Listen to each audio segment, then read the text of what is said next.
कल्कि भगवान विष्णु के आखिरी अवतार माने जाते हैं। इनका जिक्र आपको कल्कि पुराण और अग्नि पुराण में मिलता है, जिसमें लिखा गया है कि भगवान हरि का कल्कि अवतार कलयुग के अंत में अवतार लेंगे और सभी पापियों का नाश करेगा। अभी भी कलयुग चल रहा है।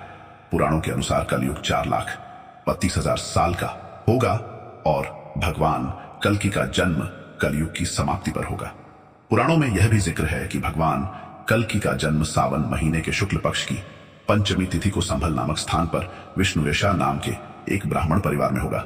श्रीमद् भागवत पुराण के 12वें स्कंद के 24वें श्लोक के अनुसार जब गुरु सूर्य और चंद्रमा एक साथ पुष्य नक्षत्र में प्रवेश करेंगे तब भगवान कल्कि का जन्म होगा।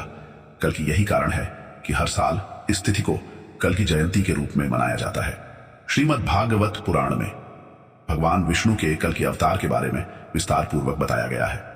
इसके अनुसार कलयुग के अंत में जब पाप बढ़ जाएगा तब कल्कि अवतार में जन्म लेकर भगवान पापियों का संहार करेंगे और फिर से धर्म की स्थापना करेंगे।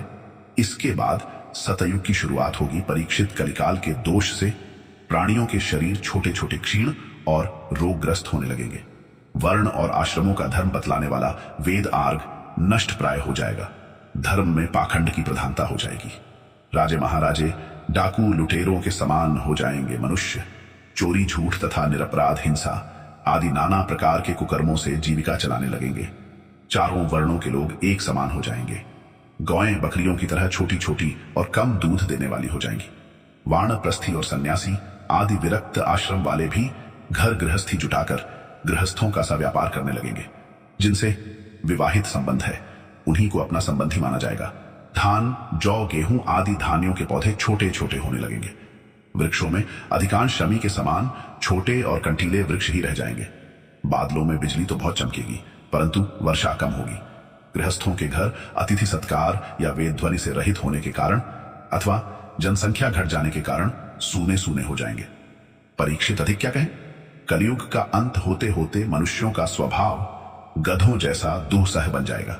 लोग प्रायः गृहस्थी का भार ढोने वाले और विषयी हो जाएंगे।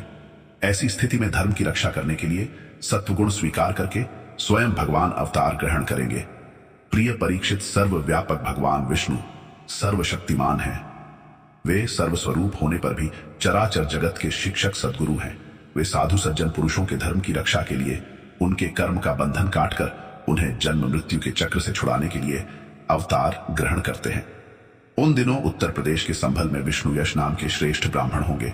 उनका हृदय बड़ा उदार एवं भगवत भक्ति से पूर्ण होगा। उन्हीं के घर कल्कि भगवान अवतार ग्रहण करेंगे। श्री भगवान ही अष्ट सिद्धियों के और समस्त सद्गुणों के एकमात्र आश्रय हैं। समस्त चराचर जगत के वे ही रक्षक और स्वामी हैं। वे देवदत्त नामक शीघ्रगामी घोड़े पर सवार होकर दुष्टों को तलवार के घाट उतारकर ठीक करेंगे। उनके रोम रोम से अतुलनीय तेज की किरणें छिटकती होंगी। वे अपने शीघ्रगामी घोड़े से पृथ्वी पर सर्वत्र विचरण करेंगे और राजा के वेश में छिपकर रहने वाले कोटि कोटि डाकुओं का संहार करेंगे। प्रिय परीक्षित, जब सब डाकुओं का संहार हो चुकेगा तब नगर की और देश की सारी प्रजा का हृदय पवित्रता से भर जाएगा, क्योंकि भगवान कल्कि के शरीर में लगे हुए अंगरांग का स्पर्श पाकर अत्यंत पवित्र हुई। वायु उनका स्पर्श करेगी और इस प्रकार वे भगवान के श्री विग्रह की दिव्य गंध प्राप्त कर सकेंगे। उनके पवित्र हृदय में सत्वमूर्ति भगवान वासुदेव विराजमान होंगे और फिर उनकी संतान पहले की भांति हृष्ट पुष्ट और बलवान होने लगेगी।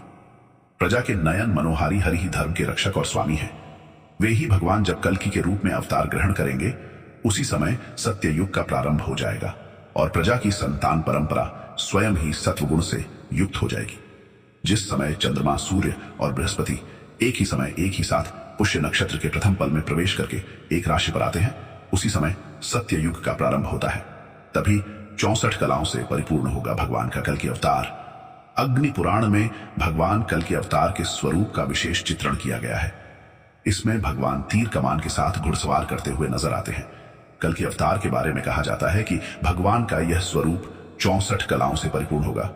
भगवान सफेद रंग के घोड़े पर सवार होंगे जिसका नाम देवदत्त होगा। आपको बता दें कि भगवान विष्णु के 10 अवतार हैं। गरुड़ पुराण में दशावतार का वर्णन है। वे हैं मत्स्य कूर्म वराह, नरसिंह, वामन, परशुराम, रामकृष्ण बुद्ध और कल की अवतार, इन सभी अवतारों के बारे में आप जानते हैं। सिर्फ कल की अवतार को अवतरित होना बाकी है।